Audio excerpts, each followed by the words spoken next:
En France, il y a des domaines où on est super balèze. Il y a le coq, bah oui, cocorico quoi. Il y a aussi la baguette. Et il y a le SM. Oh, pas celui-là de SM, celui-là.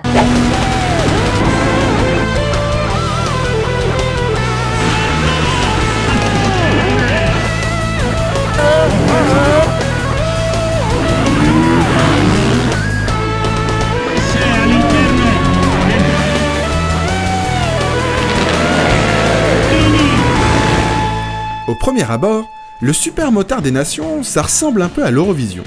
À quelques différences près tout de même. Déjà, personne ne chante. Et puis ici, les Français ne sont pas des tocards. On pourrait même dire qu'ils font partie des têtes d'affiche. Et comme on ne change pas une équipe qui gagne, cette année, on a aligné le même trio de choc qu'en 2014. Charrer Thomas, 27 ans, 4 fois champion du monde et j'ai gagné 4 fois les nations. Adrien Charrer, 29 ans, 4 fois champion du monde, multiple champion de France. Sylvain Bidard, 30 ans, 7 fois champion de France, une fois des États-Unis, 2 fois en Suisse, une fois en Espagne et 2 fois l'équipe des nations. Et ça rigole pas question palmarès, hein? Entre deux séances d'essais libres, on est allé poser une question simple. Enfin, une question qu'on pensait simple. Comment on fait pour aller vite avec un super moteur? La question qui tue. Comment on fait pour aller vite avec son super motard? Déjà utiliser la tête C'est très facile, sinon j'y arriverai pas. et surtout pas faire comme beaucoup qui pensent que en fait c'est en freinant le plus tard possible qu'on va le plus vite possible, c'est justement en accélérant le plus tôt qu'on va le plus vite. Faut pas prendre le super motard pour une sous-discipline du motocross ou de la vitesse. Ça a souvent été considéré un petit peu comme ça, on a souvent pensé par le passé que quelqu'un qui était bon en cross serait forcément bon en super motard. C'est vrai dans une certaine mesure, mais pour après atteindre les derniers paliers et pour être champion du monde, c'est autre chose. Histoire d'illustrer la théorie par la pratique, nos 3 Français abordent les courses qualificatives le couteau entre les dents.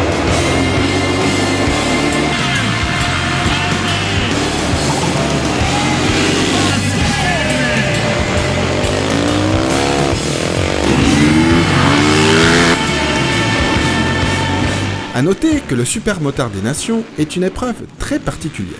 Attention, faut prendre des notes. Demain, pour remporter la victoire, il faudra terminer avec le moins de points possible. Il va y avoir 3 manches. 2 pilotes par nationalité sont présents à chaque fois, sachant qu'un coureur marque le point de sa place. Le premier marque 1 point, le second 2, le troisième 3, et on enlève le plus mauvais résultat. Ensuite, pour déterminer la grille de départ, c'est pas simple non plus. On range un pilote par nationalité dans l'ordre des qualifications, puis on recommence. Ainsi, l'équipe qui va faire la pole placera un homme en première position et le second pilote partira de la 17e place. Au terme des qualifs, Adrien, Thomas et Sylvain n'ont pas fait les choses à moitié, chacun ayant remporté sa course. Vous êtes régalés moi j'espère vous deux? Ah bah oui. Bon mais ça va alors, vous n'êtes pas venus pour rien. Pour aujourd'hui du moins. La France partira en tête, et c'est maintenant l'heure d'élaborer une tactique.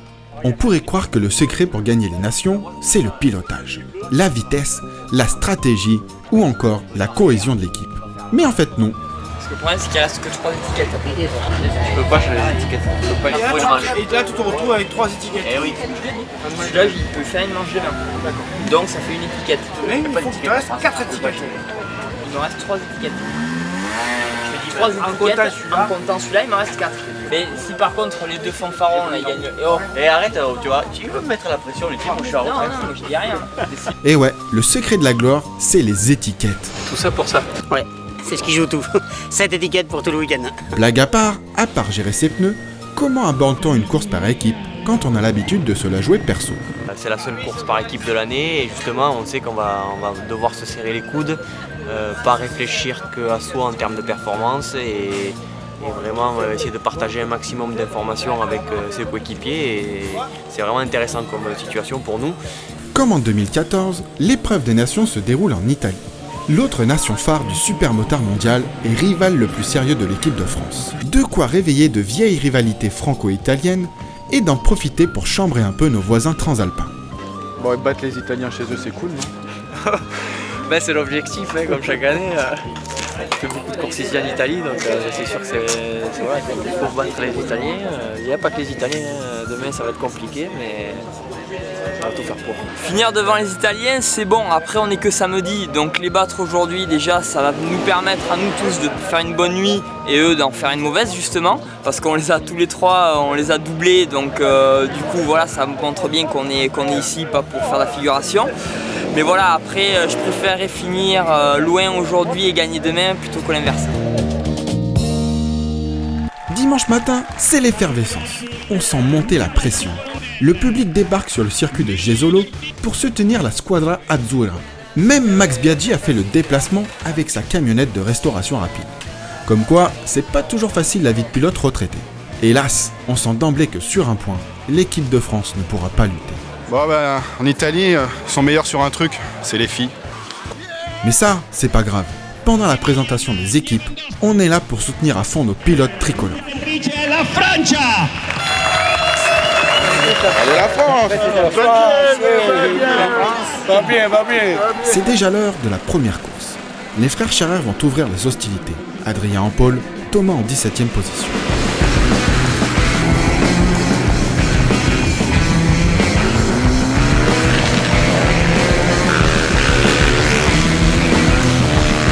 Adrien fait le wall shot et tente de s'échapper. Il est poursuivi par l'Italien Lazzarini et le Finlandais Kijlin. De son côté, gêné par un problème de colonne de direction desserrée, Thomas fait de son mieux pour revenir sur Christian Ravaglia. Mais c'est mission impossible. Au terme des 19 tours, les Français font 1er et 5e, alors que les Italiens sont 2 et 4. 6 points pour les deux équipes, match nul, la balle au centre. Pour la deuxième course, Adrien part de nouveau de la première place, alors que Sylvain Bidard est dans le paquet.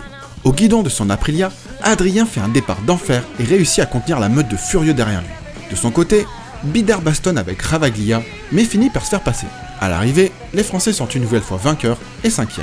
Mais les Italiens font 2 et 3, 11 points à 12 en faveur de l'Italie. Tout va se jouer dans la dernière manche. Thomas, notre tout frais champion du monde, se positionne en pôle. Une nouvelle fois, Sylvain aura la difficile mission d'aller jouer des coudes dans le peloton. Et c'est parti! Thomas passe le premier virage en tête alors que derrière, plusieurs concurrents s'empilent. Au tiers de la course, Bidard se fait passer par Andrea Occhini pour le gain de la 4e place. Dans la tribune, la tension est à son comble. C'est très serré entre les Italiens et les Français. Hélas pour nos amis transalpins, Lazzarini ne peut faire mieux que 3e et condamne indirectement son équipe à la 2e place au général. Avec 3 victoires, mais à peine un petit point d'avance sur l'Italie, la France remporte le Super Motard des Nations 2015. C'est leur seconde victoire consécutive. En 12 ans d'existence de l'épreuve, le palmarès des tricolores est impressionnant. 6 victoires, 5 places de 2e et une 3e position. Fais chier, elle prend de la place, la coupe dans le coffre, il va falloir quand même la ramener à la maison. T'es malade ou quoi? Tu la mérites celle-là, mon pauvre? Petite réaction. Très content, on a fait du bon boulot, on a eu quelques soucis donc c'était quand même assez compliqué. Une piste très difficile donc c'était un peu la loterie, on a eu beaucoup de chance avec la météo parce qu'ils annonçaient de la pluie aujourd'hui puis finalement on a eu du soleil. Donc vraiment très content, voilà, on prouve qu'on a fait le boulot, qu'on avait la meilleure équipe encore une fois et puis on va essayer de défendre l'année prochaine encore ce titre que personne n'a fait 3 fois d'affilée. Voilà. Rendez-vous est pris pour 2016. En espérant que l'équipe de France de Supermoto marquera encore un peu l'histoire du sport moto hexagonal.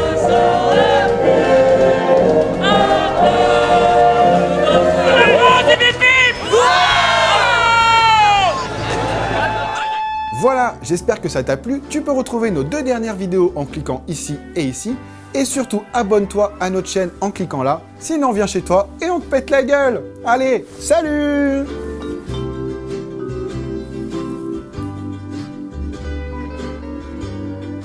Ça fait 5 secondes et t'es toujours pas abonné.